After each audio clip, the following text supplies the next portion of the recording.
Tayel, 36 minutos pasaron de las 16 horas y seguimos en Fuera de órbita con mi querida colega Marien Chaluf, que como anticipábamos va a presentar el siguiente bloque. Bueno, gente, a ver, lo decíamos hoy es jueves 23 de octubre y cumpleaños nuestro prócer del rock nacional, que es Charly García, está cumpliendo 74 años y hay un músico, compositor, que es además director orquestal, es arreglador, es docente, que es quizás quien más ha estudiado y ha analizado musicalmente la obra de Charly García, o al menos sus 3 primeros discos. Estamos hablando de Yendo de la cama al living, de Clics modernos y de Piano Bar. Lo ha analizado y lo ha compartido también, lo cual es muy interesante la forma de lo que cómo lo ha hecho.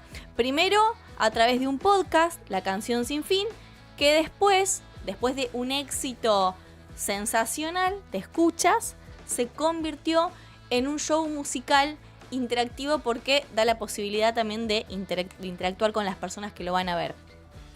Quien está atrás de todo esto que estoy contando es Seba Furman, como decíamos, compositor, arreglador, director orquestal, docente, comunicador, también humorista. Bueno, lo recibimos con fuertes aplausos, está en línea del otro lado.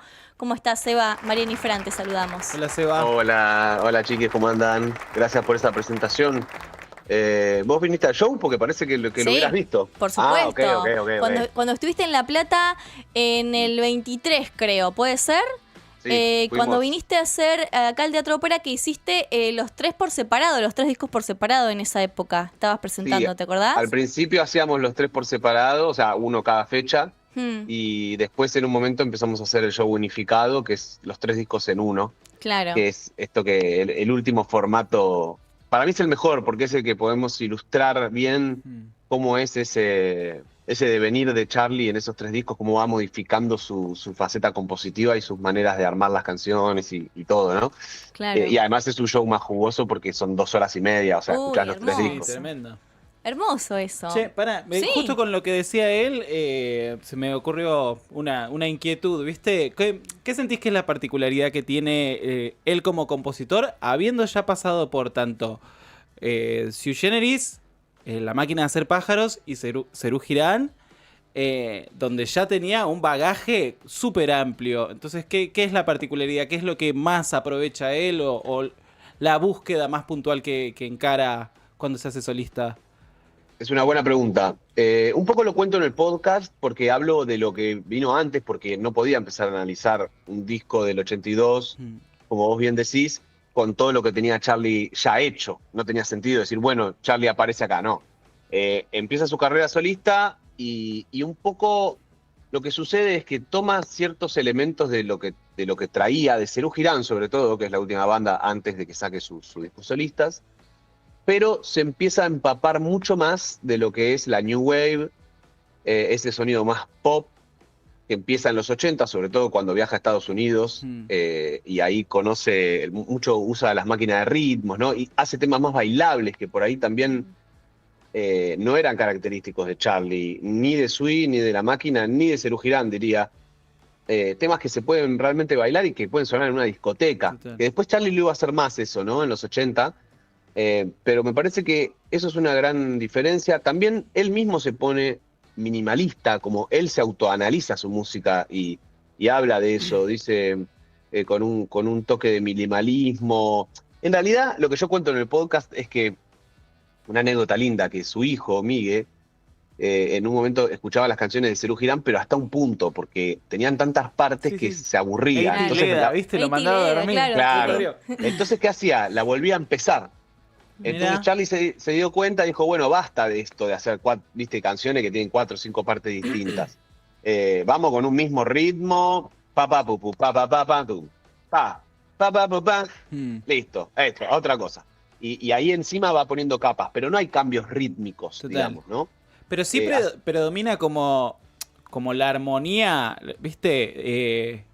Elevada, por decirlo de alguna manera. O Eso sea, están siempre. los elementos del pop, pero está, ¿viste? Pasajera en trance, hay Total. como datero siempre. Pero eso es su lenguaje, o sea, Mm. es su manera, es como pedirle a un poeta que use menos palabras, no, Claro. él va a usar Claro. sus palabras, digamos, va a usar sus herramientas y por más que es un ejercicio que él hace, el ponerse minimalista, pero es minimalista dentro de la lógica de Charly García, ¿no? Que en realidad, de hecho, nosotros para preparar este show, obviamente yo tenía las canciones muy tocadas y analizadas, pero bueno, para tocarlas en vivo con banda, tenés que ponerte puntillosamente a ver cuáles son los acordes, qué hace cada instrumento, ¿no es cierto? Las líneas melódicas. Y son bastante complejos de tocar, o sea, si bien es minimalista o suena simple, pero no es simple. Hay mucha data detrás, Sí, se me digamos. ocurrió, Claro. es como un minimalismo histriónico, ¿viste? Me pareció una cosa... Sí, algo así puede ser, sí. Che, Seba, bueno, varias cosas se me ocurren preguntarte, pero hoy cuando empezaste a hablar, contabas un poco por qué la decisión de haberte metido a analizar los 3 primeros discos, ¿no? Y hablabas de que son diferentes entre sí, ¿no? También creo que en algún momento has dicho que tienen un proceso de producción muy diferente, ¿no? Condensan un poco quizás la obra de Charly como solista, esos 3 discos.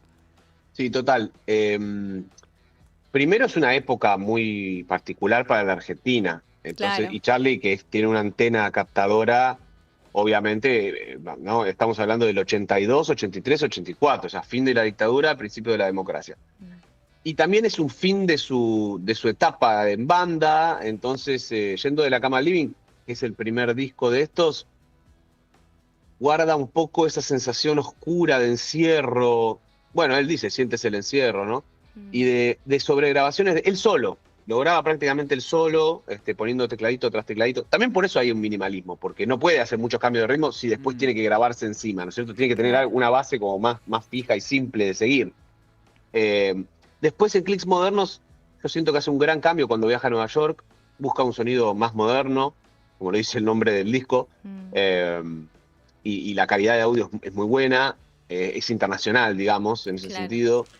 La máquina de ritmos, el sonido pop, bailable, nada que ver con la oscuridad de Yendo de la cama al living.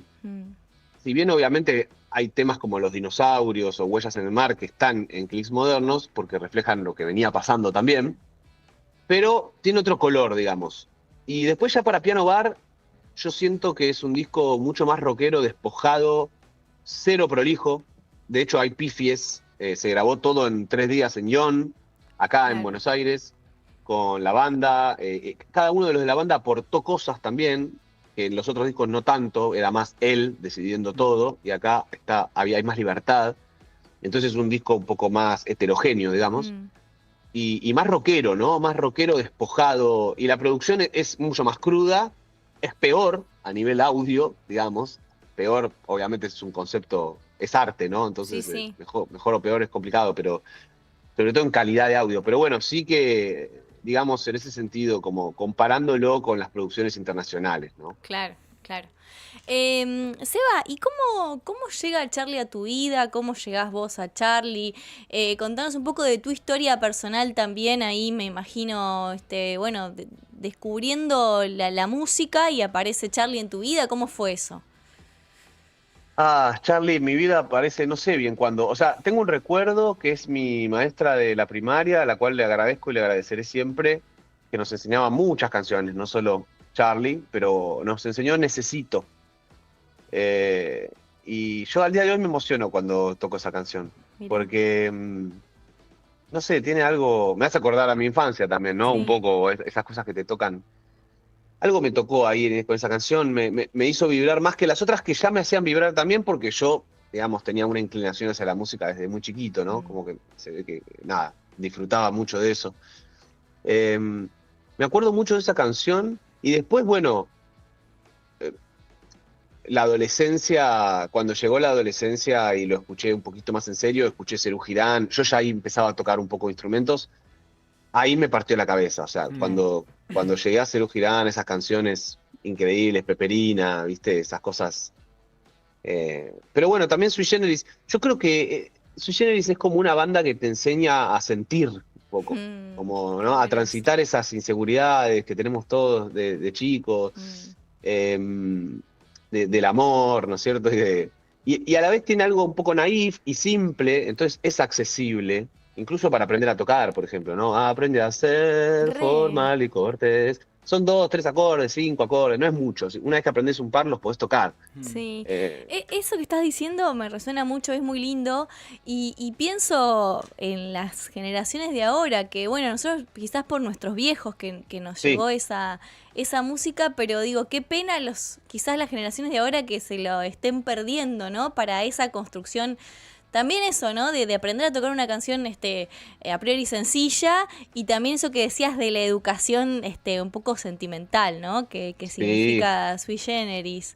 Y Eh, yo, ahí para mí se mezclan muchas cosas y si tienen 7 horas lo hablamos, pero para mí hay un tema con las, digamos, esto que decís vos, la educación sentimental, mm, que creo que hoy es un problema, mm, digamos, el arte en ese sentido y lo que transmiten las canciones no nos enseñan, me parece que, o nos enseñan cosas que a mí no me gustan, por lo menos, claro. que sobre todo a las adolescencias y las preadolescencias, Mm, donde les hablan figuras que hablan de los autos que tienen, ¿no es cierto? Y de las carteras que se compran, o de las minas, o lo que sea de esas cosas, mm, o de mover el culo, digamos. Mm, Que quizá también existía en esa época, pero no sé, estaba como más circunscrito a una cosa más de joda momentánea. No era una cosa que entrabas a un supermercado y escuchabas eso, veías en Spotify, está sonando eso, veías sí, el sí. noticiero del mediodía y está sonando eso, Mm, ¿no?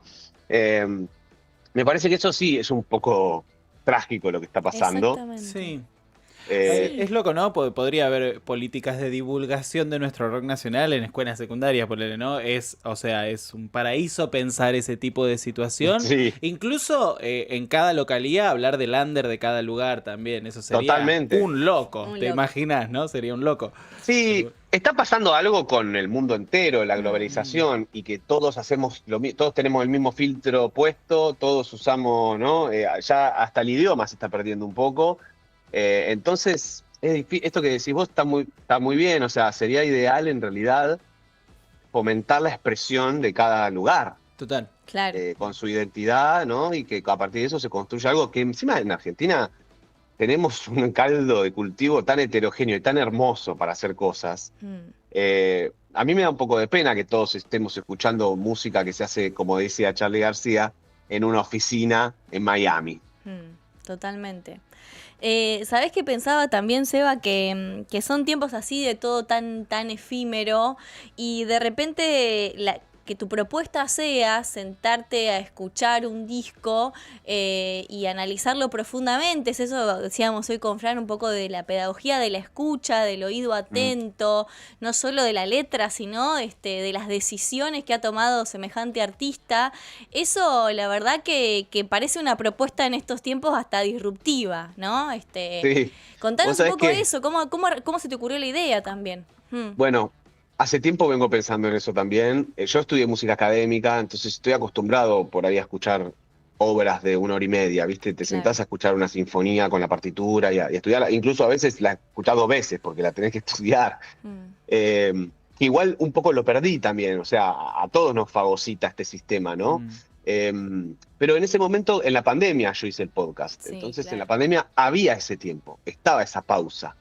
Y me parecía que fue, digamos, adrede un poco esto de buscar, incluso hacer un podcast, que yo no había escuchado muchos podcasts. Entonces, para mí la idea de podcast era, usemos el lenguaje audio, no audiovisual, sino solo de audio, porque está todo tan contaminado con lo visual, ¿no? También, Mm, cada vez más, ¿no? La pantallita, cosa, que el hecho de sentarse a escuchar sin mirar es complicado, se está perdiendo.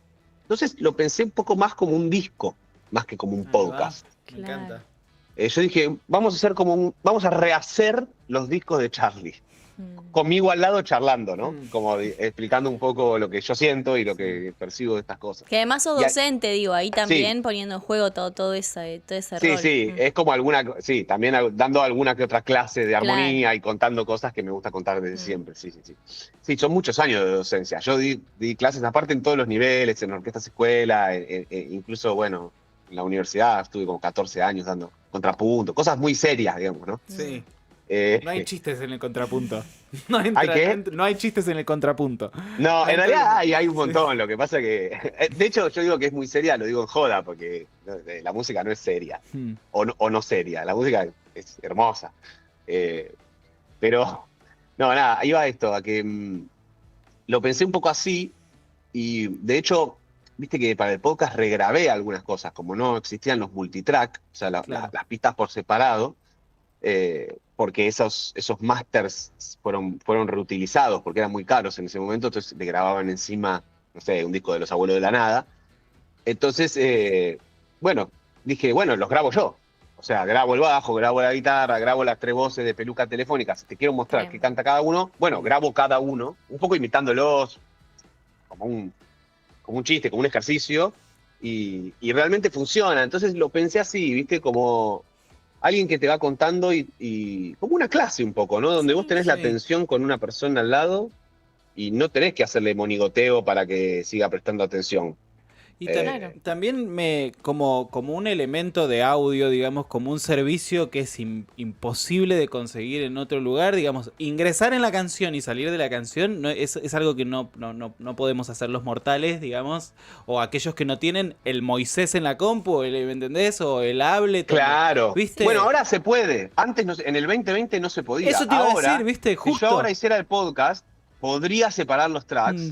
Es muy loco esto, ¿no? Porque cambia todo tan rápido. Mm. Pero no me hubiese dado tanto juego, tal vez. Claro. Si yo podía separar, entonces, bueno, esta es la voz de Aznar. Alegría. Bueno, esta es la de Spinetta. Va, papá. Y así suenan las 3 juntas. Claro, Ok, ahí- todo bien.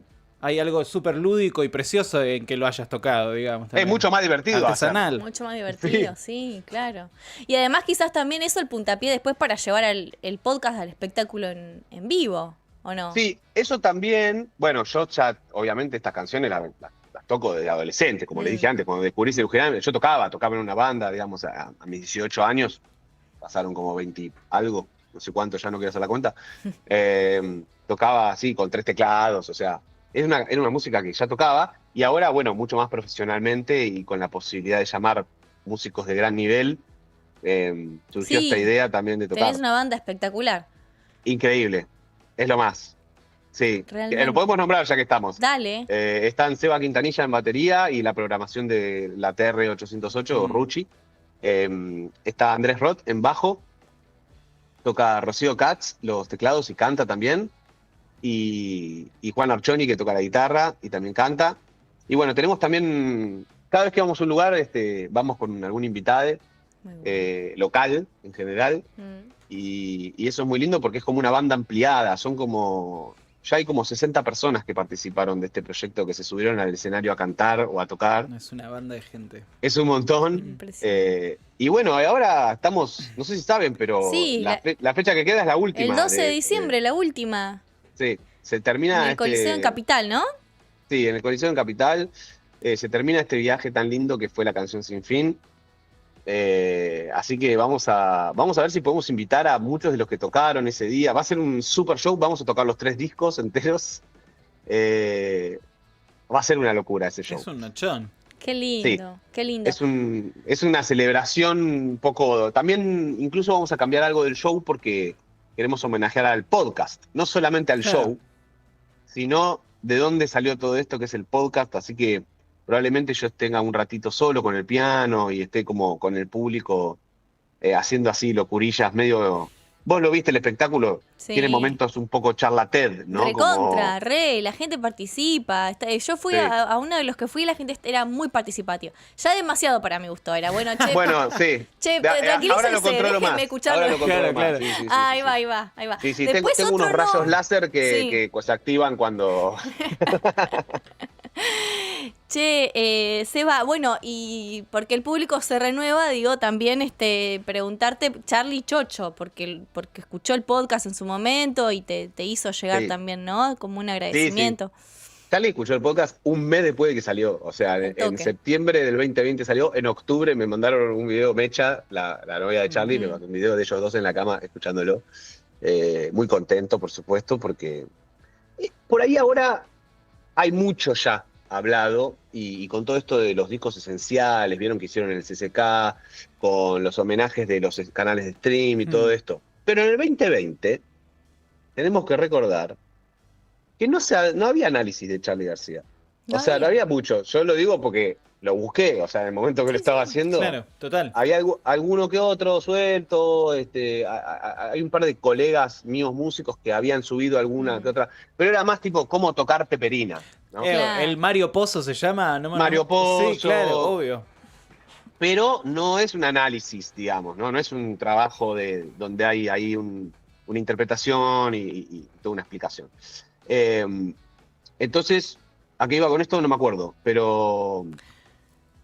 No, A que no había tanto en el 2020 Sí. Y que bueno, que para vos fue incluso difícil encontrar material al respecto. Que debe haber Para mí sido fue- un puntapié inicial, bastante Sí. claro. Sí, pero iba a otra cosa, no me acuerdo, que bueno, no importa. Pero está bien, en el cumple de Charly García podemos estar dispersos hoy. sí, totalmente. No, te había preguntado por Charlie que lo escuchó ahí un mes después, decías vos. Eso iba a decir, eso, me hiciste acordar, gracias. No, que digo, Charly valoró mucho eso, a eso iba. Porque no existía. Claro. Entonces yo sé por Mecha que se puso muy contento al escuchar que alguien habla de contrapunto en sus canciones. Claro. Porque él sí sabe que existe eso y que está ahí puesto. Sabe de dónde viene. Pero la gente en general hablaba de Charly como un loco que se tiraba a la pileta. Claro. Sobre todo en esa época donde mucha gente joven, o de 20, 20 y pico, no lo había conocido como lo conocimos por ahí nosotros, o yo, no sé qué edad tienen ustedes, yo tengo Sí. 41. 36 tengo yo, así que ahí no Bueno, más. por eso. O sea, lo pudiste llegar a ver en vivo a Charly. Sí, claro, a los 13 años en Bahía Blanca. Ahí va. Bueno, yo lo vi en el concierto subacuático. Claro. Cuando yo Claro. tenía 20 lo vi. O Sí, sea, después vi lo un seguí. La montón. primera vez que lo vi fue a los 13 años, pero sí, después por Claro, supuesto, yo lo vi también. un millón de veces, sí. Entonces quiero decir, ahí lo teníamos más cerca. En cambio, los últimos 10 años, por ahí, viste, los pibes no tienen la más pálida idea o piensan que Charly García es un loco que hizo Claro. 2 o 3 canciones buenas, pero que además se tiró al del 9º piso. Bueno, Charly es mucho más que eso. Entonces, cual. eso es lo que yo quería contar. Sí. Y creo que eso es lo que Charly vio, escuchó cuando escuchó el podcast. Y la otra interpretación también de Charlie es del genio imposible, intocable. Total. Y también te he escuchado decir algo que Charlie es ante todo un laburante de la música, un Total. estudioso, ¿no? Sí, eso era lo que yo quería contar en el podcast también. Porque si no es como fácil todo, ¿no? Es como, uy, qué fácil le sale todo. Es un Claro. genio. Y la verdad es que no es así. Es un ser humano muy, muy adiestrado en su cuestión y que va a fondo y muy sensible y con mucha búsqueda, pero también con mucha autocrítica y con mucho trabajo. Él trabaja mucho, o por lo menos en esa época, ahora también, pero en esa época trabajaba mucho para hacer un disco y una buena canción. Por eso las canciones siguen vivas hoy, Claro. porque que sí. están muy trabajadas. Es como cuando ves El Padrino, o no sé, una peli que te guste mucho, que está muy buena, que es un clásico. Y bueno, tiene horas eso detrás. O sea, hay algo que funciona. Entonces, lo que pasa con las canciones de ahora, por ejemplo, es que muchas van a parar al tacho de basura. O sea, están primeras en la lista de Spotify, pero el año que viene nadie se acuerda. Sí, o la escuchás al año siguiente y queda tan de Queda modesta, vieja. queda como vieja, sí. Bueno, para mí Charly tiene eso, y yo quería rescatar eso, como compositor también. De decir, hay una cuota de genialidad, de talento, de inspiración, llámalo como quieras. Pero la mayor parte es sentarte y estudiar. Claro. Y así se te mueven los dedos, Mm. digamos. Sí, total. Che, Seba, bueno, tenemos entonces próximamente 12 de diciembre la canción Sin Sí. Fin, la despedida, están las entradas ya a la venta, están disponibles, así Creo que en Ticketek están, pero bueno, googlean ahí, y si no, @ la canción sin fin o @ Seba_Furman. Bien. Ahí está toda la data. También les puedo contar, si quieren, que estoy haciendo funciones con los Bla Bla. Sí, te venís a sacar la plata el viernes, funciones Sí, agotadas. agotadas. Pero salió una nueva fecha. Última ¿En La Plata? fecha, 30 de noviembre, creo. 30 ¿En 30 La de noviembre. Plata? Sí, Mirá. en el Coliseo. Hay que estar atento porque vuelan las entradas, Vuelan. bla, bla, Dios. Sí. Sí. Hoy lo informamos, así que justo estamos para esta nota. Vayan. Planazo. Es la última función del año de Bla Bla. ¿En La Plata? Sí, cerramos el año en La Plata. Así que estamos re contentos con este espectáculo. Vengan, bueno, este viernes ya están agotadas, pero pueden venir, digo, a todos los oyentes, en noviembre, el 30 de noviembre. Espectacular. estamos muy contentos con este espectáculo y también estamos en el Metropolitan en Calle Corrientes todos los miércoles hasta fin de noviembre. Planazo total, Seba. Bueno, ¿y alguna otra cosa, algo más que nos quieras contar? No, hoy va a salir el disco de La Canción Sin Fin, que está también ahí por salir, son las versiones en vivo, es como un compilado de versiones de todos estos 4 años que fuimos tocando. Claro, que ibas grabando los audios de los shows. No sé si de Exacto. todos, pero sé que No, lo pero de hacías. algunos, Sí. y hay algunos que están tipo L y R de consola, o sea, Claro. Claro. no están multitrack, está ahí, Hmm. es lo que es. Me gusta porque no usamos autotune, nada, ¿viste? Y Le ponían autotune al máster del claro, LR. y todo sonaba una sola nota. Sí. ¡Pa! ¿Viste? Pero no, los multitrack podríamos haberlo hecho, pero no queríamos. Pero bueno, iba a salir hoy y no salió porque me lo bajaron les cuento esto, qué sé yo, por ahí me pueden ayudar. La agregadora me dijo que hay como un problema como si estuviéramos usando un sample de algo que hay que Sí. pedir autorización. Mirá. Y ahí te quejas y decís que no. Yo lo he hecho. Porque imagínate que estaba mi propia canción en YouTube primero y entraba en conflicto con mi canal propio de YouTube, ¿viste? Claro. Y eso lo podés dialogar con la distribuidora en un mail personalizado, tipo, hola, soy Seba Furman. Tenés ¿cómo que hablar están? con alguien, claro. Y claro. explicás la situación puntual. Arre, tenía Bueno. la data, che. Tenías la data posta. Eso lo tengo que hacer, perfecto. Bien, voy a hacer eso. Bueno, Seba, muchísimas gracias. A ver cuándo se viene La Canción Sin Fin de los próximos discos de Charlie, si alguna vez tenés tiempo y ganas y quién Mirá. sabe, ojalá. Te iba a decir que hace falta otra pandemia, pero la verdad que no deseo otra pandemia. por favor. Sí deseo tener tiempo como en la pandemia. Sí. No sé si La Canción Sin Fin, pero algo vamos a inventar. Algo Muy se va a bien. inventar. Me encanta. Te mandamos un beso enorme y muchísimas gracias por esta Gracias, comunicación. Gracias Adiós. por esta nota. Gustazo. Un besito. Chao, Seba.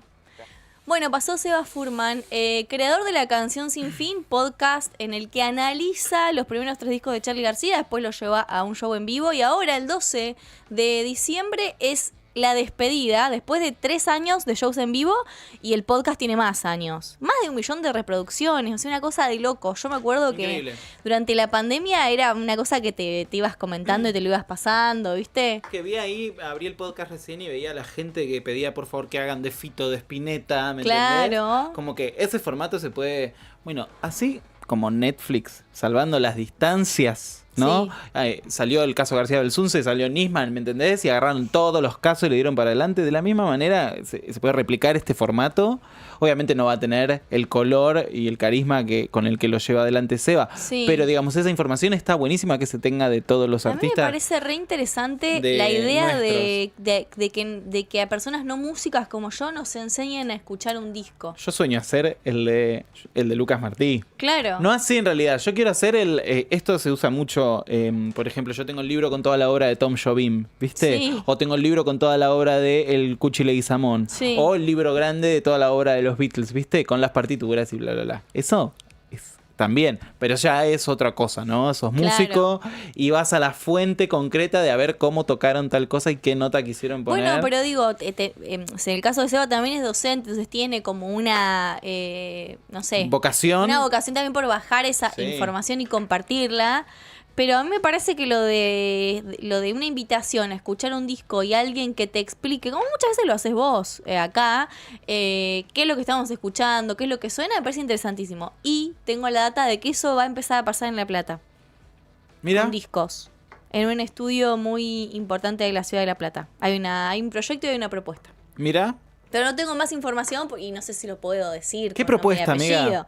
Pero cuando me lo contaron dije, qué bueno, y al mismo tiempo también me acordé de este podcast. Dije, está buenísimo, es muy interesante. Obviamente que el podcast te da la posibilidad de escucharlo una y otra vez, de volver, Obvio, ¿viste? Eso claro. también, como que sí, ahí re vigente. Pero bueno, hacerlo en vivo también y colectivamente es una propuesta interesante. Y se graba de última al vivo y ya está, lo subís. después. Claro, no, pero no tocando, sino como una escucha y quizás los mismos músicos o alguien de la No, no. producción. Y hay algo increíble, Mm. que es, por ejemplo, cuando te enseñan a escuchar el bajo. Claro. Escucha, no, el bajo está haciendo... y decís, claro, porque vos estás escuchando un todo, no podés diseccionar lo que estás escuchando, pero sentís que hay un estímulo que se quiere, que es más pregnante que otro, ¿viste? Y empezás... Y hay muchos niveles de escucha y muchos niveles No, de enseña de eso total. también. Por eso, me parece re interesante. Y en ese sentido, la propuesta de Seba Furman como una de las no sé si de las, sí, quizás de las primeras que indaga tanto ahí en esa línea, y después también llevarlo a un show que no sabes el nivel de atención. O sea, la gente De la real. gente, sí. Sí. Y bueno, después eso, como algunos muy participativos, preguntas, todo. Pero bueno, nada, hemos celebrado a Charly García a través de Seba Furman, que es un músico, compositor espectacular, arreglador, director de orquesta, docente, también humorista. Nos invitó al show de los Bla Bla, último del año, el 30 de noviembre, porque la función de mañana 24 está agotada acá en La Plata. Un placer charlar con Seba, así que no más. Tiramos todos los chivols. Sí. Escuchame una cosa, vamos a hacer algo, mirá, tengo un plan. Tayel, post mi orden, Después de vos, después de tu orden. después ok. de mi orden, Sí, hasta ahí nos vamos va bien. a llevar a Mi orden, dice. a ¿Qué un es una descan- orden de qué? ¿De papas fritas? ¿Qué es? Orden, dice. ¿Qué es esto? Mi ¿Una sitcom? orden. Esto es Los Reidores. Escuchá.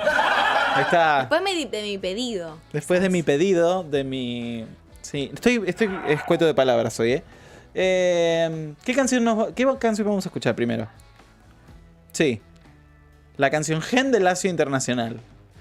Y vamos a ir una tanda con eso. La hice re larga el pedo. No le vas a decir nada al final. No le iba a decir nada.